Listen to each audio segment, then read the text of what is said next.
Hey, I'm Fred Fields, fantasy illustrator, artist for the last 30 years. This is a piece that I've been wanting to do for a long time.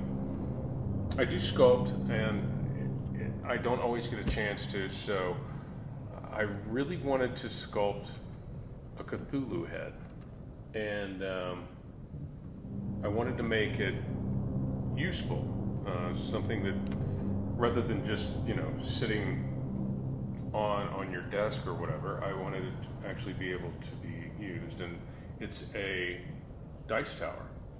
You lift the head, or lift the lid off the head, drop the dice in, they come out the bottom, and I really enjoyed doing this, and it's been a great project.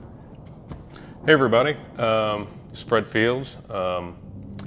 This is my Cthulhu dice roller kit. I'm assuming if you're watching this, you probably already have it. This is how it arrives in 10 pieces. There's the front piece, there's the back piece, and then here's the lid. It kind of looks like a cookie jar lid. Now, these are all numbered. If you look on the back, they are numbered 1 through 6. I'll show you how to put them on. First thing you do is you take your front piece and your back piece. Now, I'm assuming at this point that you've already sanded everything down and it's ready to put together. You put them together. This one has pins and holes. Yours may not have the pins and holes. It's possible that they just fit together.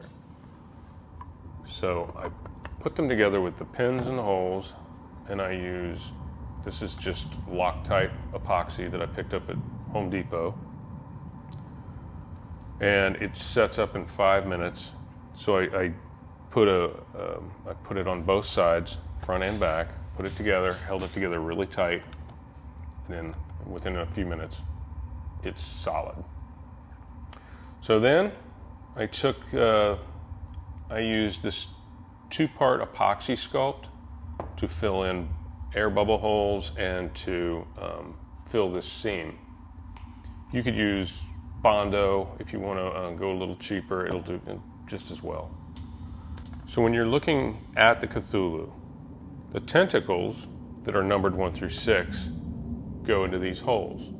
They go from left to right. They go 1, 2, 3, 4, 5, 6. But they don't go, you don't put them in that order. You go back to front, back to front. So you can go 1, 2, 3, 6, 5, 4. They won't go in any other way. And if you do get them to go in the other way, chances are you may have broken something. So, when the kit comes out of the box, there's a lot of excess resin. It's just the way it comes out of the mold, and they need to be sanded, and a lot of this stuff needs to be cut off. I actually took a saw to this part right here. This is what it's supposed to look like after it's sanded. So you can see a lot of this jagged edges here. This is where the seam, there's a seam that runs all the way around each one of these tentacles, and it all needs to be sanded down and nice and smooth before you can paint it. Or you could paint it that way, it just wouldn't look very good. So here's what, I've just set this one together.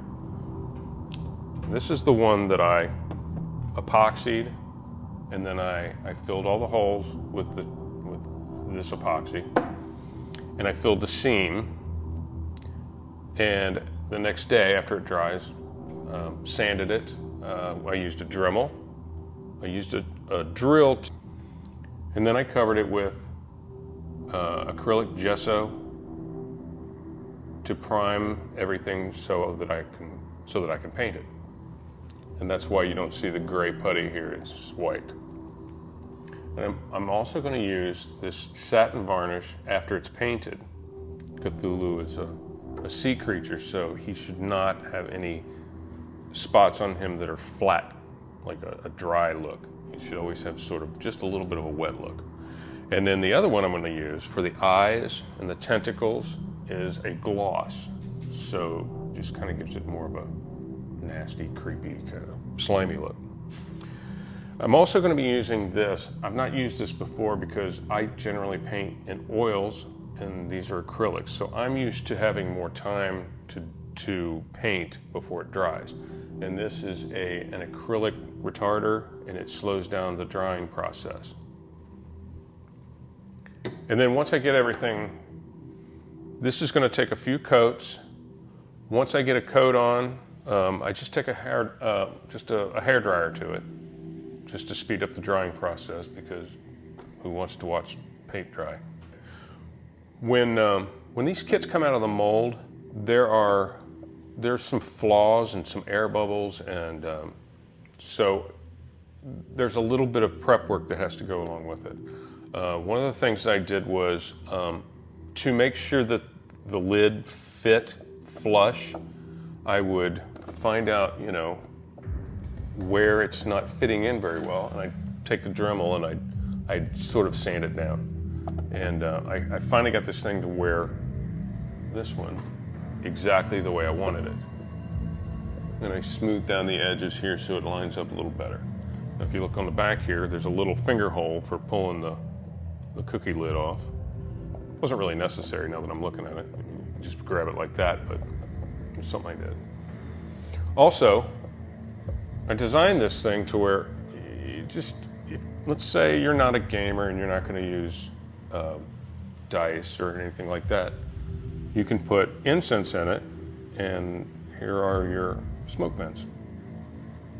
And if you're going to do that, you need to paint the inside of it with some high heat resistant paint, the kind of paint that you would use if you were going to paint your grill, your outside grill, or a car engine, or something like that. I would use black if I were going to do that. Okay, so now we're going to start painting.